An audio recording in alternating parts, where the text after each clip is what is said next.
Baktinya anak yang baktinya ya dia miliki ibunya, ngasih kalau dia mampu, bantu si C tadi. Kalau dia kakaknya C ini toh, ya ini buat mama, buat persiapan masak, buat kalau ada uang, dikirim uang dan sebagainya. Jangan malah dendam. Kan orang tuanya harus melunyong, sungkan nyong. Nah ini jangan dipahami. Dia bukannya nggak mau, dia punya alasan tapi nggak mau diungkapkan. Mungkin nggak cocok dengan mantunya, nggak cocok dengan istri Anda. Anda jangan dipaksa. Tapi kalau bisa, bila perlu Anda ajak istri Anda. Yuk kita miliki mama yuk di sana. Ya Allah, luar biasa. Kemudian perhatikan, orang yang merawat orang tua hidupnya sukses. Ya kan? Kalau dia miskin pun sukses berkah insya Allah. Kalaupun dia kaya apalagi berkah. Ada kisah menarik di Jeddah. Ada seorang anak telepon seorang syekh. Jadi syekh lagi pengajian kayak gini. Telepon oleh anak, maunya dia seorang anak dari ibunya ya. Ditelepon oleh orang. Dia wahai saya ada masalah 1 jam lagi saya divonis penjara 10 tahun. 1 jam lagi aku di penjara 10 tahun. Aku divonis penjara 10 tahun. Padahal saya itu difitnah Tolong apa usul Anda, apa solusi untuk saya? Maka kata saya, Anda punya ibu? Punya orang tua? Punya. Maka kalau 1 jam lagi Anda minta waktu kepada hakim untuk pulang ke rumah. Yang penting sebelum 1 jam kau sudah ada di pengadilan. Kau pulang ke rumah, kau cari restoran paling mahal, restoran paling enak, restoran paling mahal dan paling enak. Kau belikan di situ makanan buat ibumu. Bayangkan. Dia laksanakan, namanya orang yang ngomong guru diikuti. Maka dia izin pada hakim, tolong hakim saya beri waktu, saya akan pulang dulu, saya akan menemui ibu saya akan begini. Nanti yang penting 1 jam sebelumnya aku udah nyampe. Diizinkan. Maka dia pulang ke rumah, dia mampir di warung yang paling mahal, restoran paling mahal. Dia beli makanan. Sampai di rumah dikasih ibunya baru pertama kali, bukan pertama kali dikirim ya, baru pertama kali dikirim makanan paling enak. Kalau dikirim biasa ayam udah biasa, sate mungkin nggak biasa misalnya. Jadi baru pertama kali dikirim yang enak. Maka sang ibu refleks. Orang kalau seneng kan nggak usah disuruh mendoakan. Nggak usah bilang, mah doain saya, nggak usah. Ibunya refleks, ya Allah nak, semoga rezekimu tuh diperbanyak, dimudahkan rezekinya, diberkahi rezekinya, dan semoga nak Allah mudahkan semua urusanmu. Padahal orang tuanya nggak ngerti kalau dia punya urusan mau di penjara. Tapi ucapannya apa? Semoga Allah mudahkan segala urusanmu nak. Begitu udah didoa orang tua apa? Anak ini ditelepon oleh pengadilan. Pulang, Anda nggak usah balik ke pengadilan. Kenapa? Orang yang memalsukan data-data Anda, yang menfitnah Anda sekarang udah ditangkap. Anda ternyata nggak bersalah. Coba ya. Senangnya luar biasa. Dia telepon saya, wahai saya, makasih saya, jazakallah, aku bebas saya. Ya Allah, kata saya, kenapa? Iya, saya datang ke rumah sesuai dengan usul Anda, saya berikan makanan yang paling enak. Ternyata ibuku mendoakan saya semoga urusan dimudahkan, dan ternyata nggak lama saya ditelepon. Coba bayangkan, itu bak sama orang tua. Jadi Anda kalau orang tua tuh jangan kalau ada ini aja, harus susah orang tua mendoakan juga. Lagi seneng lupa, salah. Kadang-kadang orang itu kan datang orang tua kalau lagi susah ya minta doanya, ini salah. Kalau seneng lupa, dapat bonus lupa, wis enteng kamu tuh orang tua. Jangan, jadi usahakan Bapak. Tuh, nama kena ya.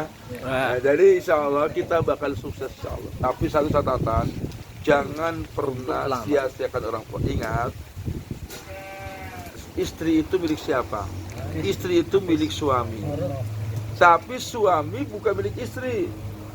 Istri milik suami, suami milik orang tua. Kata Rasulullah, anta wa maluka li abik. Kata Rasulullah, anta wa maluka li abik. Engkau dan harta milik orang tuamu. Ini hadis sahih. Anta wa maluka li abik. Jadi kalau orang tua datang ke kamu udah punya istri kan? Dia pinjem. Orang tua kalau pinjem jangan dipinjemilah, dikasih. Misalnya, Riz, nyong butuh duit, Riz 100.000 nggo misalnya. Maka jangan sampai dikasih, jangan sampai dipinjam, dikasih. Nggak usah utang mak ya. Dan jangan bilang gini, mak, gosit mak nyong tak motor bojone nyong aja poyan. Kecuali Anda tahu istriku tuh memang nggak masalah. Kalau Anda pernah poyan dan bermasalah selamanya jangan poyan. Paham di sini? Kenapa? Ya awal-awal boleh lah, awal-awal musyawarah. Tapi kalau kemudian istri Anda memang tipenya kalau dipoyani malah jengkel, malah melarang, jangan. Masa bentar ya Maya, mau tuh saya ube, bentar ya Maya, aku tak ngomong dulu, tak musyawarah dulu. Kalau istri ya Allah, anak model apa nih? Terus nanti kalau istrinya nggak mau, nggak boleh, terus bilang mohon maaf orang di Cina ya Allah. Ini nggak bisa. Jadi kalau orang tua minta kasih aja. Kecuali Anda tahu istri Anda tuh memang solihah, beda. Boleh jadi kalau ada bilang sama istri Anda kebalikannya, gimana Mi, ibu butuh mahal sewu, dia kan mengatakan Mas, jangan 100, 200 Mas. Masa 100 sewu main yang ngepas, itu istri yang soleh gitu, Anda nggak apa-apa.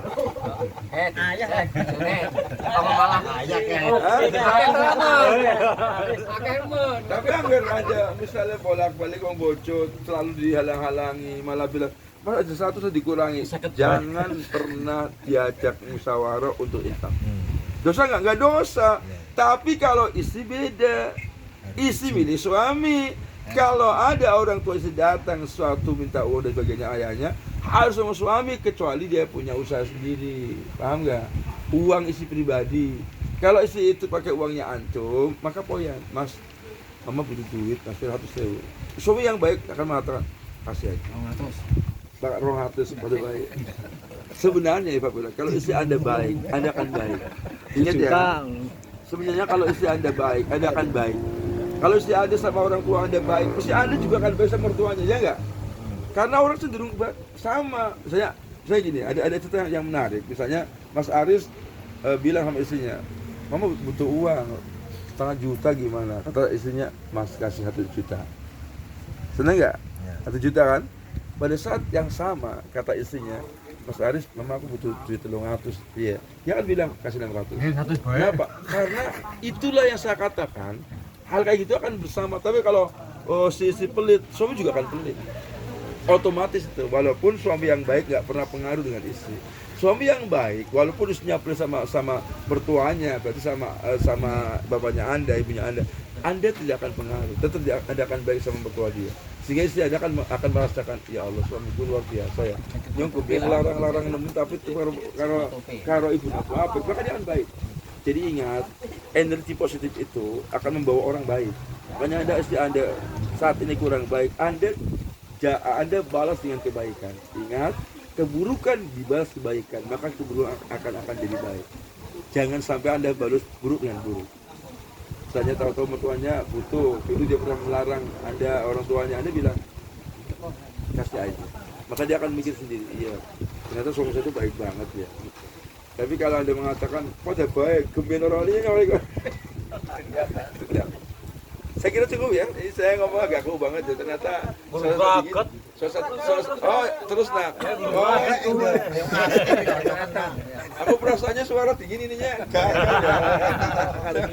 Ngomongnya agak susah banget. Wedangnya wedang. Jadi imma yablughan wedang hangat teh dunia. Imma yablughan indakal kibar.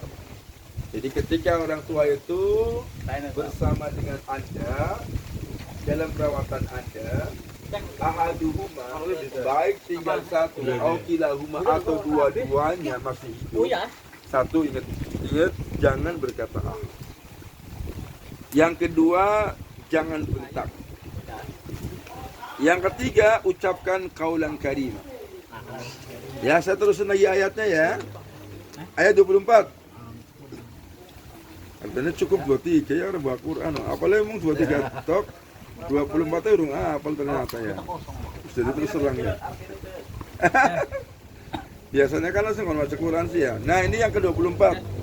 Waqfid lahuma janaha dhulli minar rahmati wa qur rabbirhamhuma kama rabbayani shaghira. Allah katakan waqfid lahuma, rendahkanlah dirimu di hadapan kedua orang tuamu dengan penuh kasih sayang. Jadi seorang anak, walaupun dia presiden, apalagi cuman ketua RT.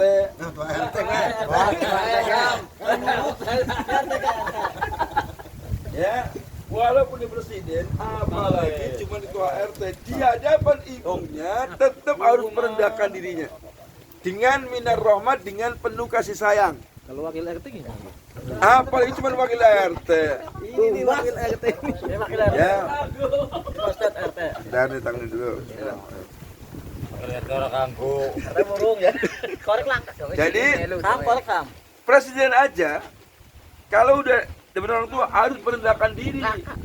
Gak boleh kata presiden, enggak. Di rumah tetap itu ibunya. Kemudian kata Al-Quran, waqur rabbirhamhuma, dan ucapkan ke orang tua Anda, ya Allah, sayangi mereka berdua kama rabbayani shaghira, sebagaimana kedua orang tuaku mendidikku, merawatku di waktu aku kecil. Apabila jadi di sini sangat jelas sekali, yaitu kita, siapapun kita, mau abri, mau polisi, mau bosnya polisi sekalipun, kalau di depan orang tua tetap harus kita merendahkan diri, gak boleh sombong. Apabila jadi kembali ke materi ini, kalau rezeki kita juga ingin banyak, ingin berkah, satu diantaranya adalah muliakan orang tua. Bahkan kata Ivo Santoso ya, dia seorang trainer, bahkan dia cuma nasional, bahkan dia itu internasional, sudah beberapa negara. Dia mengatakan satu kunci sukses dunia, bahkan akhirat, rezekinya juga banyak, berkah. Kuncinya apa? Bahagiakan dan muliakan sepasang bidadari. Sepasang bidadari apa? Dua ya. Sepasang, dan itu siapa? Pertama istri, kedua ibu. Bidadari kita kan ada dua kan? Istri dan ibu kan? Istri juga dimuliakan, dibahagiakan. Jangan sampai Anda sama orang eman banget, sama istri pelit, nggak boleh. Iya, kalau satu paling mainnya 10.000, tapi barang makanan warung malah bayar kaca-kaca. Gue olah kena. Gue berarti Anda yang muliakan istri. Nah, yang kedua muliakan ibu, termasuk muliakan bapak. Insya Allah kalau sepasang bidadari Anda rawat, Anda jaga, istri dimuliakan, ibu dan bapak dimuliakan, ya yakin hidupnya luar biasa. Luar biasa. Masih ingat kan kisah seorang, ada bilang sahabat, ada seorang tabi'in. Ada dua kisah yang berbeda tapi sama ceritanya. Itu datang dari Yaman. Dia membawa ibunya, menggendong ibunya. Anda bayangkan, jalan kaki dari Yaman ke Mekah hanya untuk menghajikan ibunya. Padahal menghajikan ibunya wajib nggak? Nggak wajib. Antum kaya raya nggak menghajikan nggak dosa. Paham nggak? Gak dosa, cuman kebangetan itu aja. Tapi gak dosa. Ada nggak hukum Ustaz kaya raya atau itu apa ibunya dihajikan? Itu gak dosa secara hukum agama. Cuman terlalu. Dia membawa ibunya, coba digendong. Dulu kan nggak ada kursi roda. Digendong. Ibu, ya di antara cerita juga ada. Ini ada kita yang lain. Sampai Yaman juga cerita itu ada. Cerita yang lain juga ada. Sampai di sana, sampai ini pundaknya lecet. Dia tanya kepada Rasulullah, ya Rasulullah, apakah perbuatan baikku pada ibuku, saya menggendong ibuku, sudah bisa membalas kebaikan ibuku? Kata beliau, belum bisa. Walau terhotan wahidah, walaupun satu nafas ibu waktu melahirkan, kata melahirkan, ya kan? Itu belum bisa dibalas dengan itu. Apalagi kita cuma berikan martabak, ya. Jadi belum bisa. Loh, kalau sudah bisa berarti selesai hukumnya, berbuat baiknya. Nah, itulah orang belum bisa membalas padahal sudah menghajikan ibunya. Kita menghajikan enggak, berikan martabak juga enggak. Terus malah kadang rusuh. Malah jatuh. Sing terasa dulu. Padahal orang tua itu luar biasa baiknya. Coba Anda misalnya gawa martabak, niliki uang tua ngajak anak perlu martabak paling nggak ada, dia orang boleh niliki telur boleh. Nah, barang balik anaknya siji seketan 10.000 balik karena seketan bat. Malah barang untuk nyaman akhirnya Anda lanjut terus bisa mana-mana.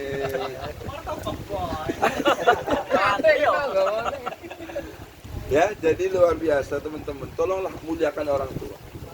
Saya yakin anak akan mulia. Jadi koreksi, Kenapa kadang-kadang rezeki kita itu belum bagus? Orang tua kita lagi beruntung. Ya apa namanya? Ngenes ya.